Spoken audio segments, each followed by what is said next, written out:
Barangay Hinebra ay sa akgo mga bro, dapat na nga ba talagang i-trade?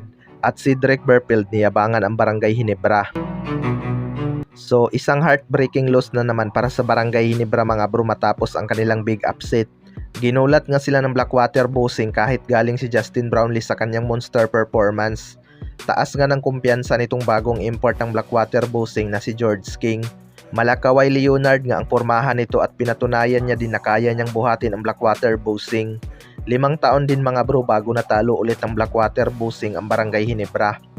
Although kamuntikan pa ngang makambak ng Barangay Hinebra ang laban matapos mastila ni Stephen Holt ang import ng Blackwater Bossing. Pero biglang bawi naman itong second overall pick ng Blackwater Bossing ng isang dagger 4-point shot para silyuhan ang kanilang panalo. Niyabangan pa nga ni si Drake Berfield ang Barangay Hinebra at nag-night-night pa ito sa crowd. Lakas din talaga ng locals nitong Blackwater Bossing ngayon mga bro dahil sa kanilang mga rookie at healthy na Troy Rosario. Kung itong si George King lang ang kanilang nakuhang import noong simula pa lang, baka hindi pa sila nabaon sa 0-3 bago nakuha ang kanilang unang panalo. Nakadalawang 4-point shot nga itong si George King habang sa Barangay Hinebra naman, as usual si Justin Brownlee pa rin ang kumayod sa kanilang opinsa pero kinulang lang sa suporta ng mga locals. Sa kabilang banda naman mga bro ay sa akgo dapat na nga ba talagang i-trade? Ito ngang si Isa Akgo ang isa sa mga pinakamainit sa mata ng mga Hinebra fans ngayon dahil sa napakalamya nitong performance. Isang halimaw na player nga sa painted area ang kanyang pinalitan kaya expected ng mga fans na kaya din itong punan ang iniwan ni C-Stand.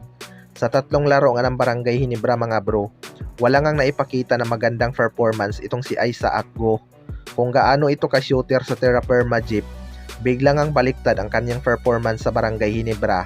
Kahit sa depensa ay wala itong nagagawa mga bro.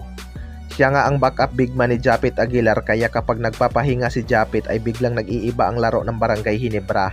Dahil mabagal ngang gumalaw itong si Isa Akgo at di marunong maghanap ng magandang pwesto.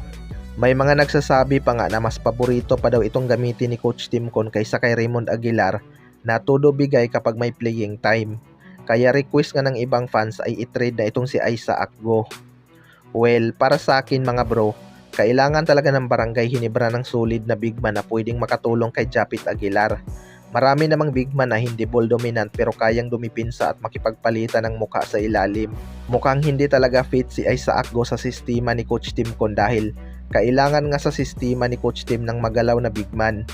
Mabilis ngang mapagod itong si Isa Akgo kaya di masyadong natakbo sa court para makapaghanap ng open shot.